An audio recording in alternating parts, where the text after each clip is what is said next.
Nós estamos na série da cruz e começamos na semana passada com o pastor Lucas falando sobre as 7 frases que Jesus falou na cruz.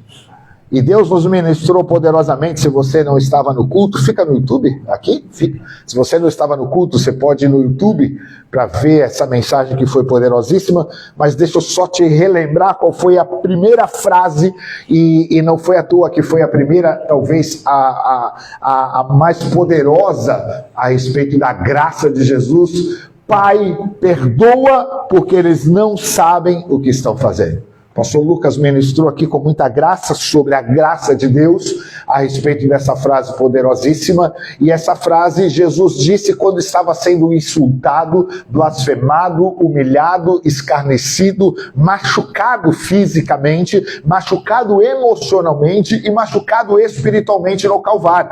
Ele disse essa frase para que Deus pudesse perdoar, como uma intercessão, para que Deus pudesse perdoar aqueles que zombavam da cruz, aqueles que zombavam do seu sacrifício. Então Jesus está ali na cruz e as pessoas estão ali zombando, estão escarnecendo, e ele lança essa frase poderosíssima. Só que ali na cruz com ele, a Bíblia fala que haviam 2 homens, diga comigo, 2 homens.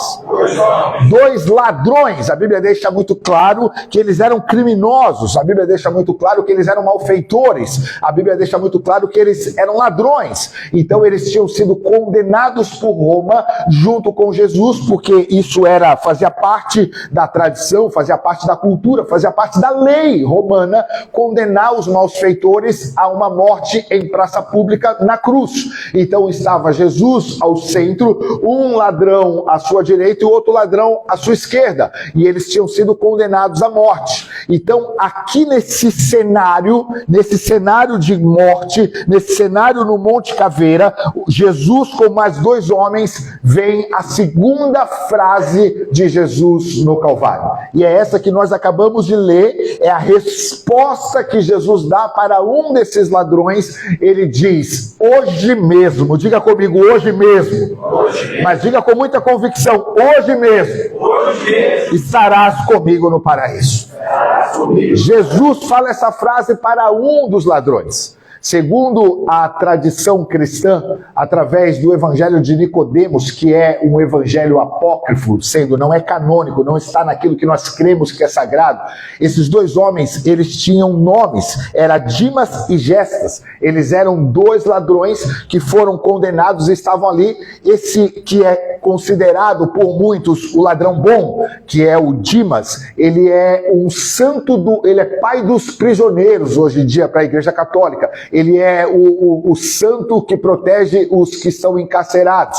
E o outro, que nós conhecemos como ladrão mau, quando na verdade os 2 eram maus, eu vou falar sobre isso, porque a Bíblia diz que os 2 eram maus. A Bíblia diz, lá no Evangelho de Mateus 27, que os ladrões que com ele foram crucificados também o insultavam. Muitas vezes nós olhamos o ladrão que nós conhecemos como bom, achando que ele foi para ali porque ele era bom. Não, na verdade, ele também estava insultando a Jesus. Na verdade, o cenário era que Jesus estava aqui ao centro, todas as pessoas que estavam ali, tirando Maria e João, tirando Maria e João que estava prostrado aos pés, todos os soldados, todos que estavam ali zombavam de Jesus, e os 2 ladrões, diz o texto, lá em Mateus 27, 44, que os 2 também insultavam, e os 2 zombavam de Jesus.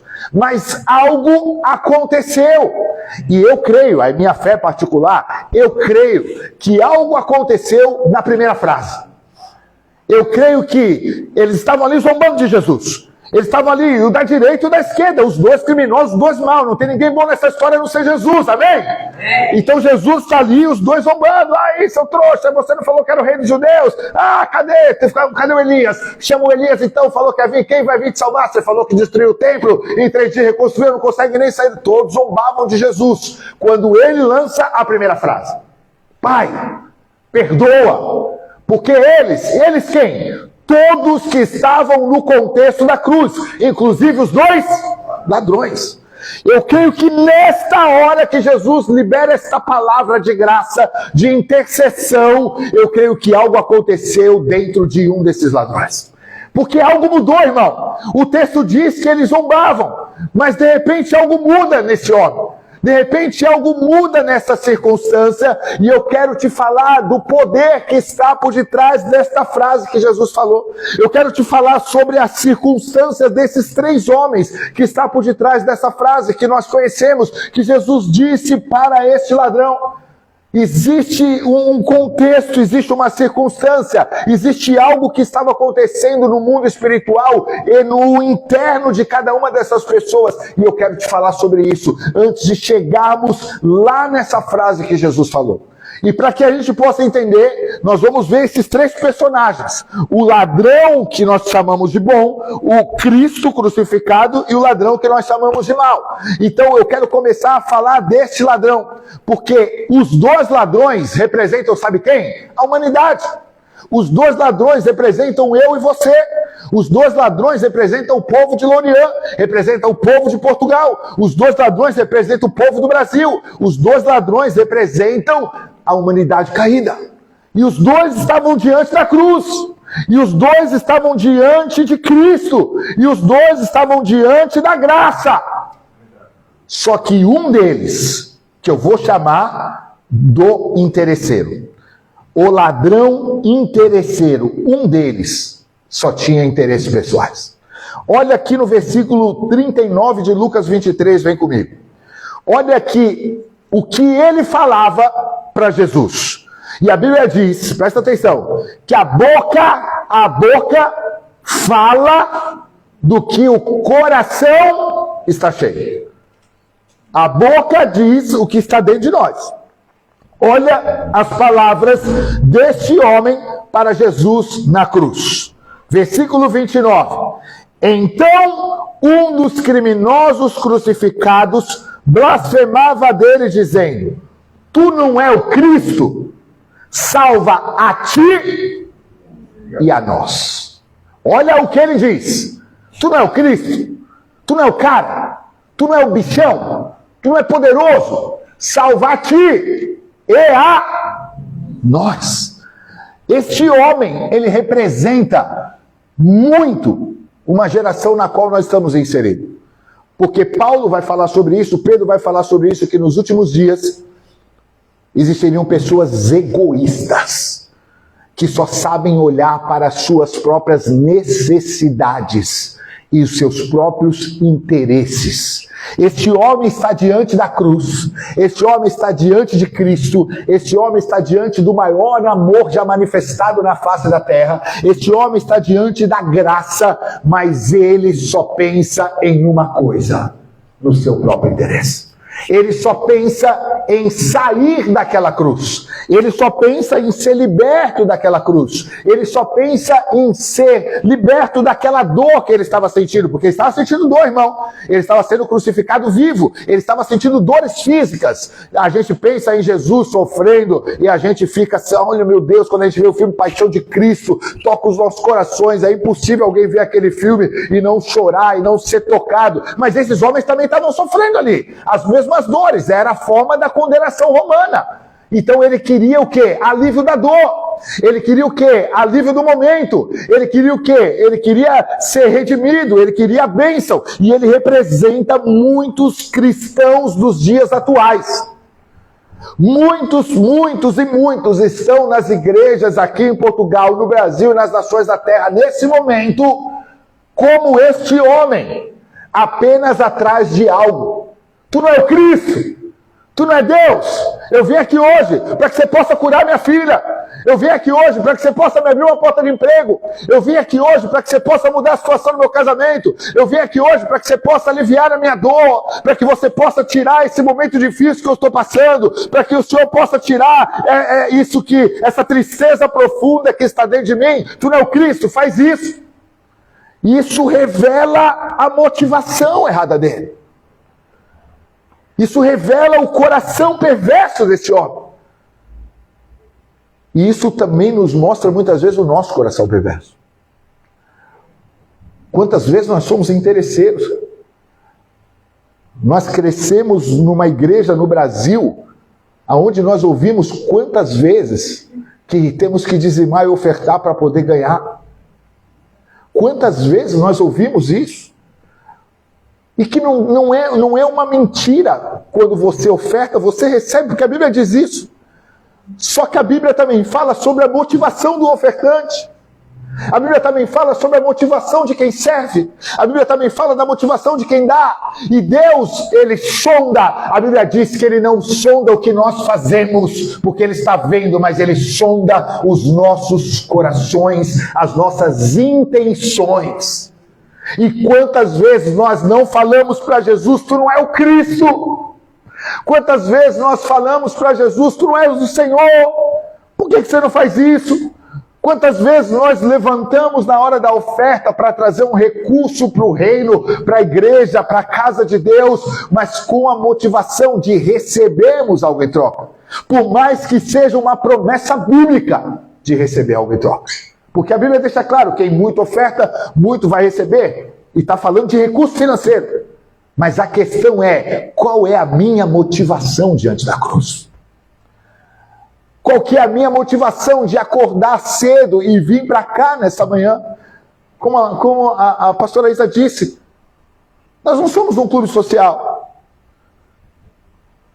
O pastor não precisa ficar berrando, canta, vamos ministro aqui, não precisa ficar assim. Qual que é a nossa motivação de estarmos aqui? Ah, porque eu não conheço ninguém em Portugal e aqui eu vou fazer amigo. Tudo bem, aqui você vai fazer amigo, legal, glória a Deus. Você vai encontrar uma família, seja muito bem-vindo. Mas se somente for essa a tua motivação, deixa eu te falar, cara, você está igual esse camarada aqui. Só está com interesse pessoal. Está diante da cruz, está diante de Cristo, está diante da graça, apenas com interesses pessoais. E o Evangelho não tem a ver em receber. O Evangelho tem a ver em dar. Jesus deixou isso muito claro. Quem quer ganhar tem que perder. Quem quer ganhar a sua vida não pode fazer parte do Evangelho. Mas quem está disposto a perder a sua vida por amor a mim, esse sim entendeu o Evangelho. Quem está aqui, diga amém. Amém. O Evangelho da cruz tem a ver em perder. O Evangelho da cruz não tem a ver em ganhar, tem a ver em entregar. Melhor coisa é dar do que receber. E eu te pergunto, o que esse homem deu? O que este homem entregou diante da cruz? Nós estamos aqui essa manhã diante da cruz, diante da graça, diante do mesmo Jesus que estava com ele ali em carne, e hoje ele está aqui ressurreto em nosso meio. Qual é a nossa resposta? O que eu e você temos feito como igreja? O que eu e você temos feito diante dessas mensagens da cruz? O que nós temos respondido? Queremos, retemos,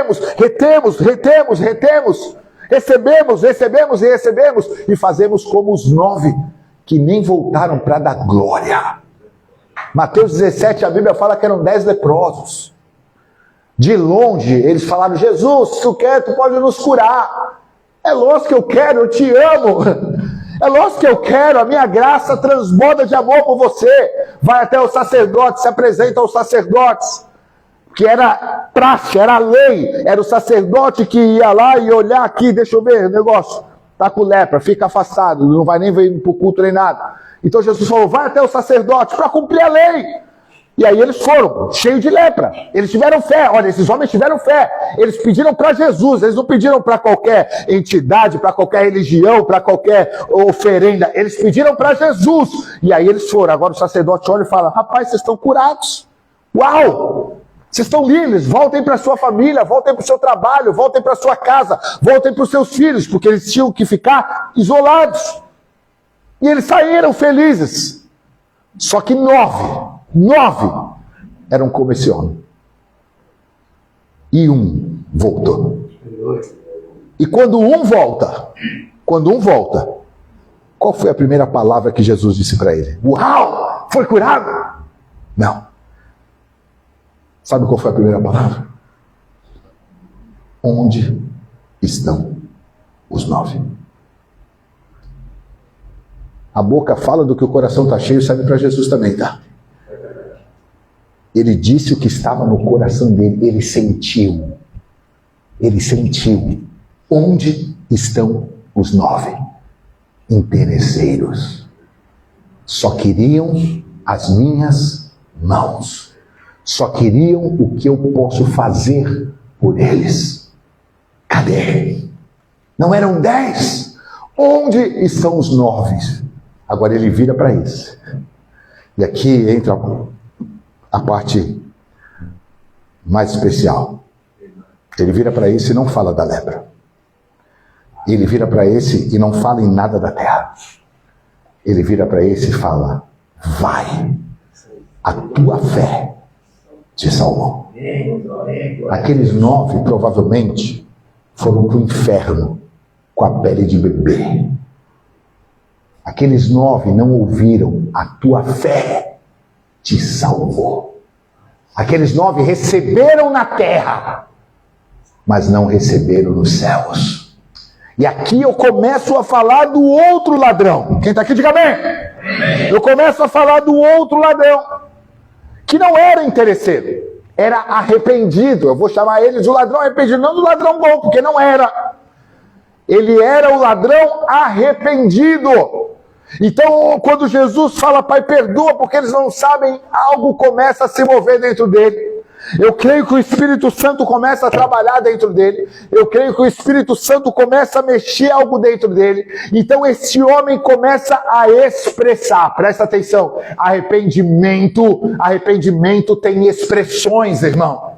Arrependimento não é lágrima. A lágrima pode ser uma das expressões, mas nem todo mundo que chora está arrependido. Arrependimento, ele manifesta expressões. E este homem, antes de ouvir de Jesus, hoje mesmo, diga comigo, hoje mesmo. Antes de ouvir de Jesus, hoje mesmo estarás comigo no paraíso, ele expressou arrependimento. Então, quando eu e você estamos arrependidos, a Bíblia diz que nós iremos manifestar frutos dignos de arrependimento. E frutos que permaneçam. Sabe o que significa isso? Não é aquele fruto que eu venho aqui chorando: ai, pastor, de novo, caí em pornografia, não acredito, tal, mas estou arrependido. E semana que vem eu caio de novo. Não permaneceu o fruto. Ele teve uma pequena manifestação semanal, mas o fruto do arrependimento não permaneceu. O fruto de arrependimento, ele precisa ser expresso, as pessoas precisam comer. Ah, não, esse meu arrependimento é comigo. Já viu essa frase? Arrependimento é comigo e com Deus. Mentira! O arrependimento não é entre você e Deus. O perdão é entre você e Deus. Mas o fruto do arrependimento é entre você e nós. Quem come o fruto não é Deus. Quem come o fruto é o próximo. O fruto é manifestado para a tua esposa. Quando teu marido se arrepende, maridão, a tua esposa tem que comer o fruto. Ela tem que esse limão azedo nunca mais. Agora eu quero um morango docinho com leite condensado, aleluias. O fruto é para a tua comunidade de fé.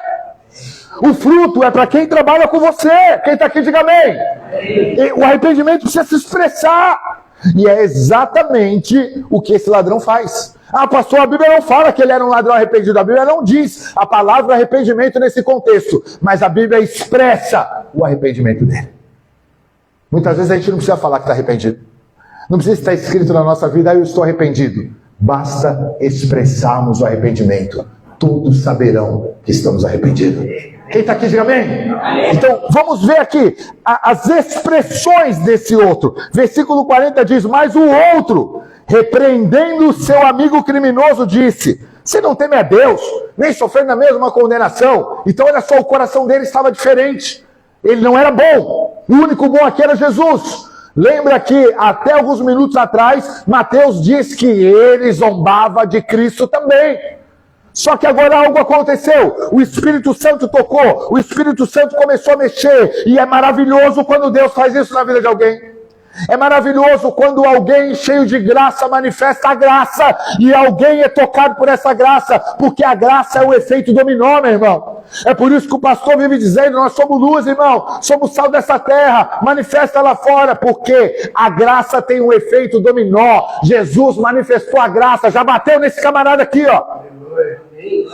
Jesus manifestou a graça com o gadareno, expulsou o demônio do gadareno. O que o gadareno disse para Jesus? Deixa eu te seguir, eu quero ir com vocês. Jesus falou, não vai não, cara, não vai não, eu já tenho os meus aqui. Agora você vai manifestar essa graça, um efeito dominó da graça lá em Decápolis, lá na tua terra, lá nas tuas cidades. E esse homem foi, e diz a história que ele foi pastor da igreja de Decápolis.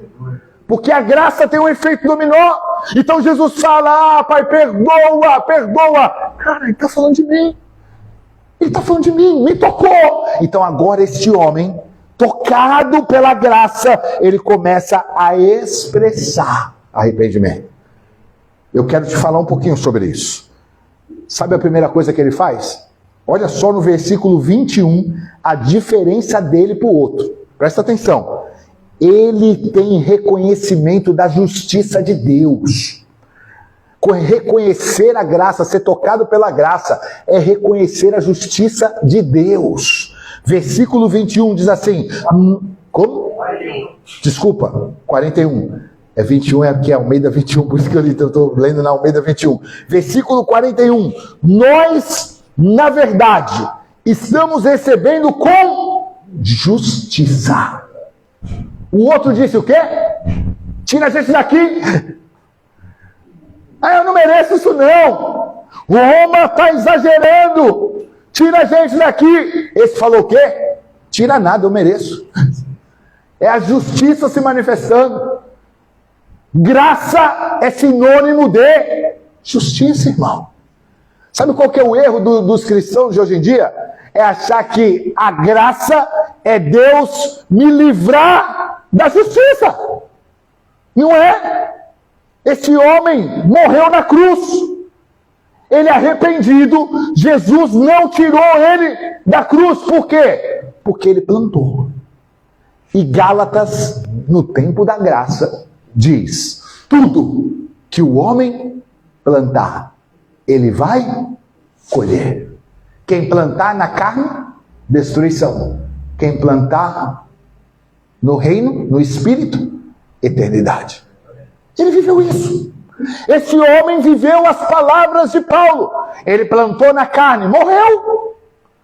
Aí ele veio e plantou no espírito. Não desceu da cruz. Ganhou a eternidade, eu vou falar sobre isso. Só que tem muito crente achando o seguinte: eu fiz um monte de besteira, me converti, Deus vai zerar minha conta na justiça, minha conta no banco, minha conta com as pessoas, minha conta com a minha esposa. Apavorei, traí, adulterei, fui um marido terrível a vida toda. Agora, porque eu aceitei Jesus e cantei, vou levantar as minhas mãos. Aí você acha que quando chegar na tua casa, a tua esposa vai dar uma rajada de línguas estranhas e vai falar, agora eu confio. Não vai, irmão. Não vai. Foi uma vida de desgraça. Você vai ter que agora plantar uma vida de graça.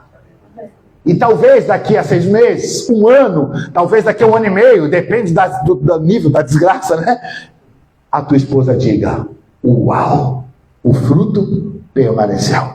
Mas tem pessoas que acham que porque pedem perdão, eu pedi perdão. Não, tudo bem, você pediu perdão, está perdoado. Mas a confiança não vai voltar porque você pediu perdão. Você pediu perdão, maravilha, está perdoado. Mas talvez o teu patrão fale, passe no RH e pega as tuas contas, porque você está demitido. Pastor, o meu patrão, ele se diz cristão, mas me mandou embora, porque eu errei, mas eu pedi perdão. Você pediu perdão, ele te perdoou, mas não significa que Deus vai te livrar da tua colheita. Talvez ele livre, mas talvez não. A nossa mentalidade tem que ser a da semeadura. É impossível o homem plantar batata e colher banana. Quem planta batata, colhe o quê? Só 3 pessoas sabem. Quem planta batata, colhe o quê? É simples, irmão. Esse cara entendia sobre justiça divina, e isso é graça. Nós merecemos. Estamos passando por isso porque merecemos. Então o que eu vou fazer? Eu vou levantar as minhas mãos e vou dar glória no meio da minha prova. O que eu vou fazer então, pastor, nessa luta que eu estou passando? Agora você é tocado pela graça no meio da tua prova. Levante as tuas mãos para dar glória e comece a semear coisas novas. Porque o processo da semeadura é inevitável. As coisas novas irão nascer. As coisas novas vão acontecer. Mas levanta as tuas mãos e dá glória. Levanta as tuas mãos e adora. Ah, mas está sendo injusto. A Bíblia diz que mesmo na injustiça, eu e você temos que glorificar a Deus por causa da nossa consciência. 1 Pedro. Não é o caso daqui, porque aqui eu não estou falando de injustiça, não.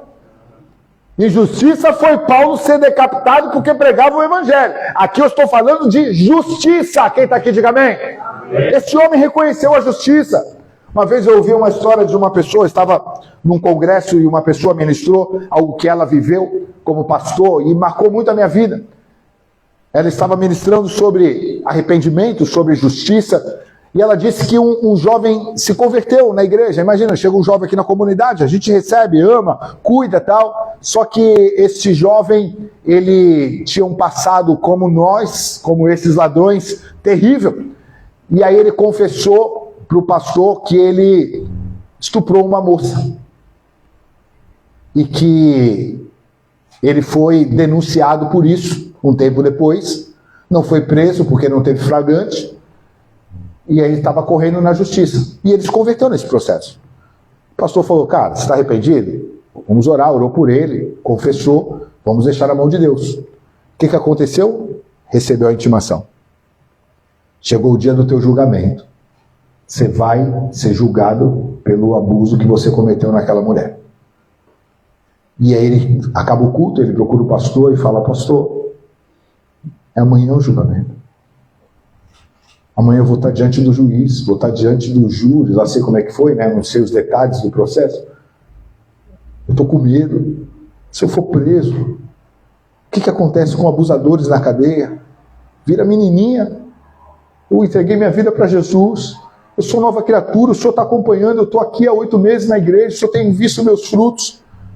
Vamos orar para Deus me livrar dessa condenação, pastor. Aí o pastor, muito sábio, falou, vamos orar para entender o que Deus quer fazer nessa situação. Chamou esse irmão e falou, vamos orar. Começaram a orar e discerniram que ele deveria ir à casa dessa família pedir perdão para essa família.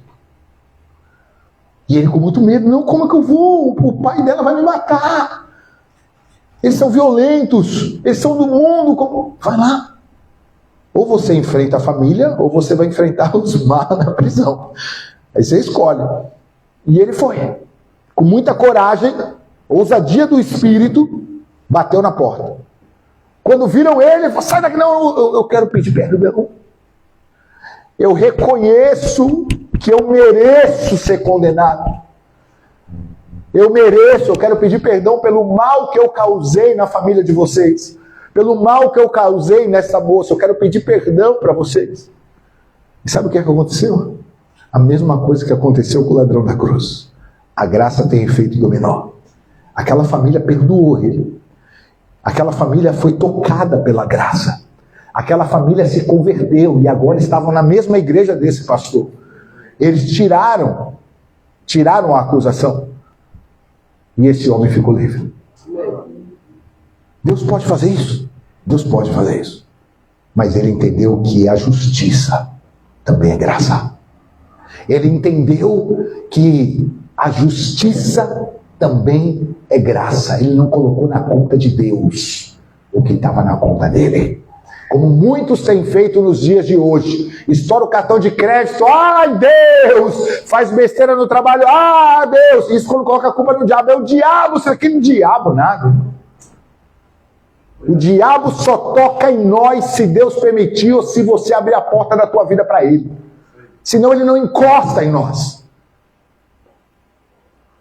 Este ladrão arrependido manifestou a expressão do arrependimento. A justiça.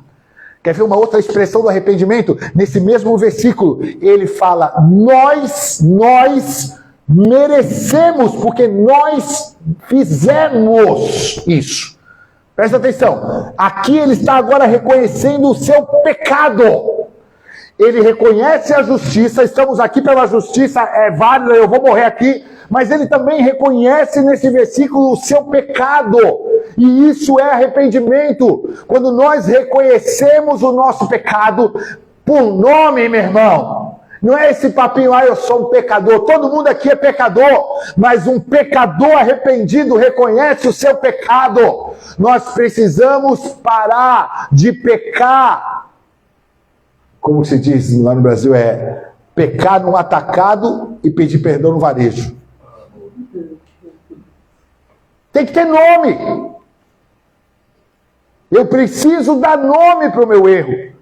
Me perdoa por tudo, me perdoa por tudo o quê? Me perdoa porque eu te tratei mal. Me perdoa porque eu não estou cumprindo com o meu compromisso. Me perdoa por quê? Porque eu não paguei a minha conta para você. A expressão do arrependimento faz eu dar nome para o meu pecado, faz eu expor o meu pecado. Quem está aqui, diga amém. Amém. Tiago 5,16. Confessai os vossos pecados uns aos outros, para serem curados. Quando eu estou arrependido e confesso para Deus, Ele perdoa o meu pecado. 1 João diz isso. Mas quando eu estou arrependido e confesso para alguém que eu amo, que eu confio, eu sou curado. Perdão e cura são coisas diferentes. Está cheio de gente perdoada por Deus e doente. Por quê? Porque não sabe fazer que nem esse homem. Irmão, ele estava em rede nacional. Se fosse nos dias de hoje, ia estar lá o pessoal fazendo videozinho, colocando no TikTok, colocando no Instagram. E ele vai lá e expõe o seu pecado. Enquanto o outro passa um pano, tira a gente daqui, rapaz, a gente nem merecia. Até que ele fala, não, eu mereço, eu fiz. O que eles estão me acusando, eu fiz mesmo. Eu sou um ladrão, eu sou um criminoso. Será que você tem coragem de fazer isso? Será que eu e você temos coragem de abrir os nossos pecados para o nosso cônjuge? Chegar e falar, cara, eu tenho passado luta com pornografia. Sabe como eu venço a pornografia? Falando para minha esposa, ora por mim, ou separa um momentinho da noite aí, porque eu estou passando luta. Eu tenho que abrir para ela. Ela precisa abrir para mim. Pastor, mas eu não posso abrir essas coisas para mim. Então o teu casamento está com um problema. Se você não consegue conversar das tuas fraquezas, dos teus pecados com a pessoa que é uma só carne com você, o teu casamento está doente. E a cura para ele é expor. A cura para ele é sentar na mesa e conversar. Nós estamos numa geração onde os casais tem senha diferente no celular, irmão, no telemóvel. Onde as pessoas têm, cada um a sua senha. Aonde um não pode ter acesso ao telemóvel do outro. Se a pessoa não pode ter acesso ao telemóvel, imagina do coração. Imagina da mente. Imagina da intimidade. Não existe você ser parte de uma comunidade e você não encontrar em ninguém nessa comunidade alguém que você possa rasgar o teu coração e ir naquela cruz e falar, eu tenho pecado com isso, eu quero ajuda, eu reconheço. Jesus diz para uma das igrejas, lembra-te de onde caístes e se arrepende. Sabe o que Jesus está falando? Tem que dar nome. Não é assim, não sei, não, tu tem que lembrar qual foi, aonde que começou a descer a ladeira, aonde que começou o fogo a se apagar, aonde que começou o teu casamento ficar desse jeito, aonde que começou os teus filhos começarem a se perder dessa forma, aonde que começou a tua vida financeira a desandar desse jeito, tudo dá errado, aonde que começou a falência tomar conta da tua vida, aonde foi? Se arrependa, exponha, confesse, peça ajuda, porque isso é expressão de arrependimento. Quem está aqui? Amém. Ele reconhece a justiça divina, era de Roma, mas Romanos 13 diz que toda autoridade é dada por Deus. Então a justiça de Roma ali nesses homens era divina. Ele reconhece o seu pecado, mas ele também reconhece o Filho. Olha só no outro versículo. Ainda no 41, no 40, desculpa, um antes. Mas o outro repreendendo disse, você não teme a Deus, nem sofrendo a mesma condenação que ele? O que ele estava falando? Sabe o que ele estava falando? Você, ou da esquerda, você está diante de Deus. Quando ele diz essa frase no versículo 20, ele está falando publicamente: eu reconheço que este homem que está crucificado comigo é Deus encarnado, é Emmanuel, ele é o Cristo. É isso que ele está falando. Ele repreende o outro, mas nessa repreensão ele está falando: eu reconheço que ele é Jesus Cristo, que ele não é apenas Jesus. Jesus era um nome muito comum na época.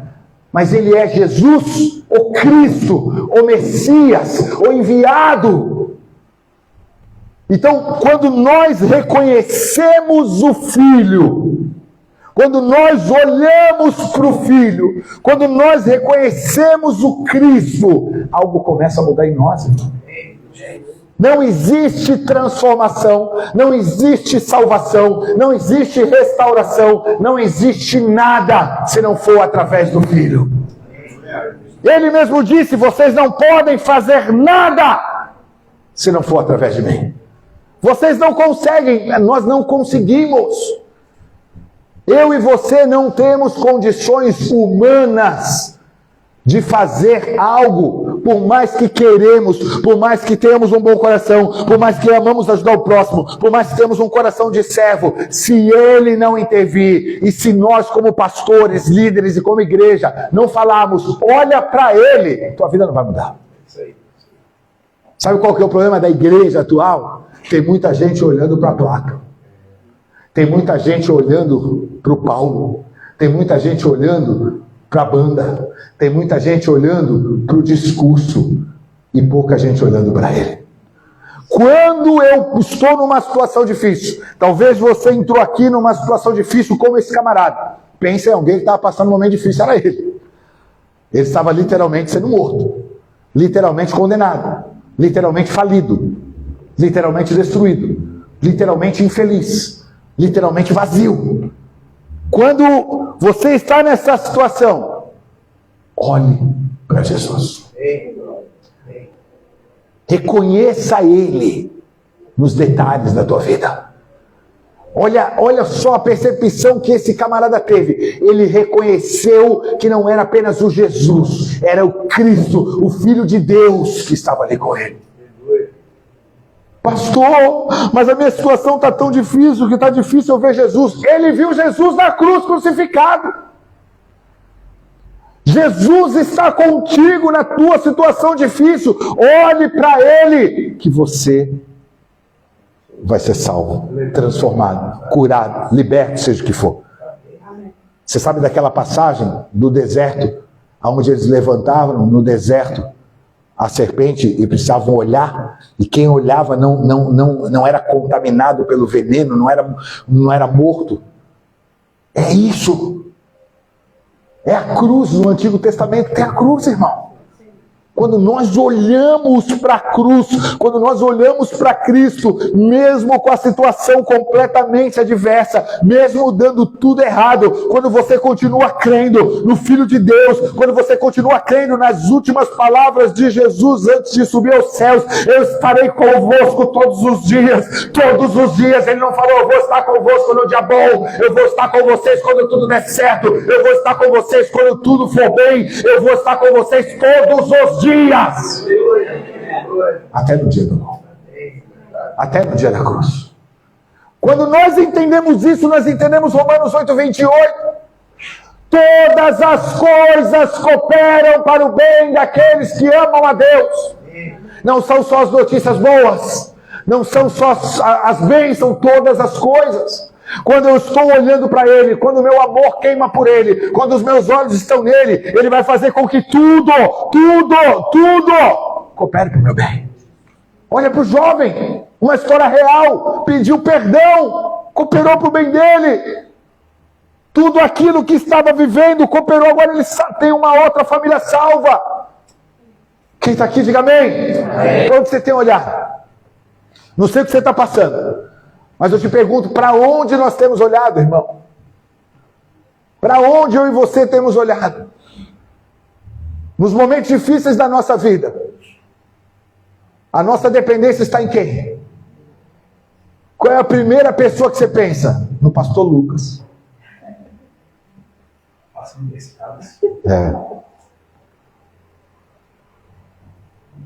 O pastor Lucas está aqui para ajudar sempre. Eu estou chegando agora para ajudar também. Mas deixa eu te falar, se a primeira pessoa que você pensa é num homem humano, você não está olhando para a cruz. A cruz, Cristo, tem que ser a primeira opção. A primeira opção não é o cartão do banco, não é o crédito imobiliário, não é o remédio, que aqui não é de pirona, é paracetamol? Qual que é? Como? Benuron. A primeira opção é Cristo. E este homem expressou isso. Ele olha para Jesus. A primeira opção não é a terapia, não é o psicólogo. Eu acredito na psicologia, eu acredito na ciência, eu acredito que terapia ajuda a melhorar a minha cabeça. Mas quando a terapia se torna a primeira opção do cristão, ele saiu da graça. Quando a psicologia se torna a primeira opção, ele perdeu. Porque Cristo tem que ser a primeira opção em tudo. No dia bom e no dia mau. Quem está comigo, diga amém. Amém. E aqui por último, para mim a parte mais impressionante, e posso te falar, a que mais me constrange desse homem. O que ele pede para Jesus?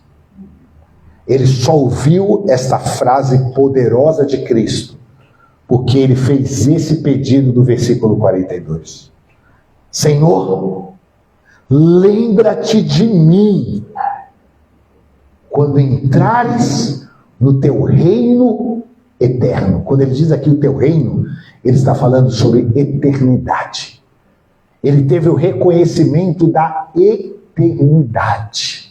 Ele só ouviu a frase que Jesus disse hoje mesmo, porque ele reconheceu que mais infeliz de todos os homens, Paulo diz isso, mais infeliz de todos os homens é quem espera em Deus apenas nas coisas dessa terra.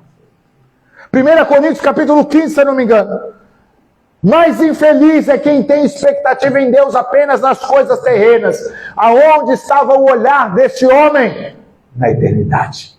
Ele não pediu bênção, ele não pediu para aliviar a dor que ele estava sentindo, ele não pediu para aliviar a condenação que ele estava sofrendo, ele não pediu para sair da cruz, ele só disse: salva a minha alma. Maranata.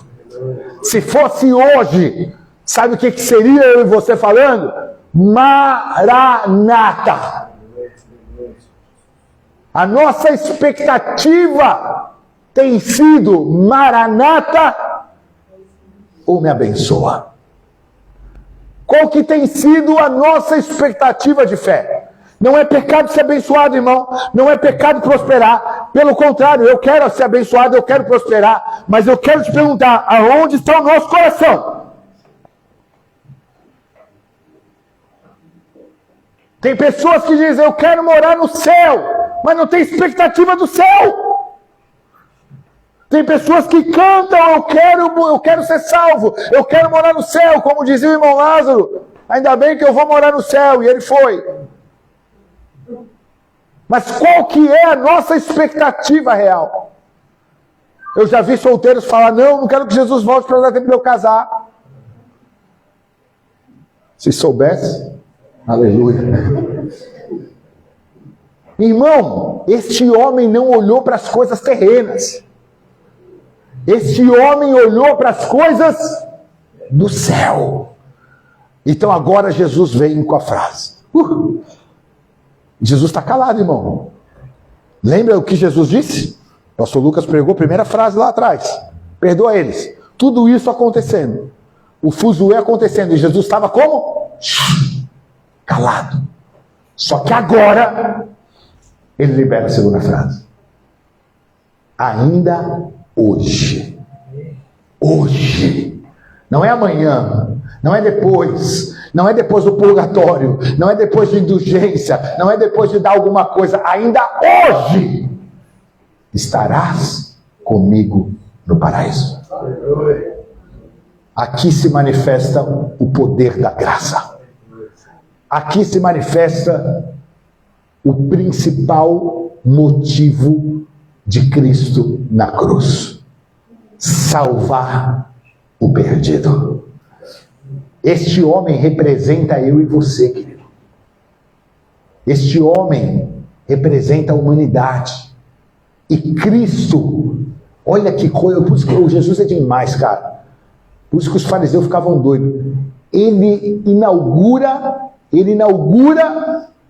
o tempo da graça com o criminoso, com o bandido. Eu não vou dizer que ele inaugurou o céu, porque o céu já estava repleto de pessoas lá. Todos que morreram no Antigo Testamento em Cristo, crendo e esperando o Messias, estão neste lugar que Jesus levou ele. Agora, neste tempo da graça, que é Cristo crucificado, ele inaugurou com um criminoso. Não foi com um religioso, não foi com alguém que frequentava cultos, templos, não foi com alguém super conhecido das Escrituras. Ele inaugurou com alguém na qual o mundo desprezava. O Evangelho é maravilhoso. O Evangelho veio para chamar aqueles que não são, para confundir os que pensam que são alguma coisa. Você consegue imaginar que loucura é essa? O cara passou a vida inteira aprontando, o cara passou a vida inteira roubando, o cara passou a vida inteira sendo criminoso, mas agora, no último fôlego de vida, ele é tocado pelo Espírito, a graça alcança a vida dele, ele reconhece ao Filho, ele olha para o Filho, ele reconhece que é um pecador, ele reconhece que é um merecedor da justiça, da ira de Deus, ele reconhece a eternidade, fala: hoje, lembra de mim, por favor. Jesus vira e fala: hoje tu vai estar comigo.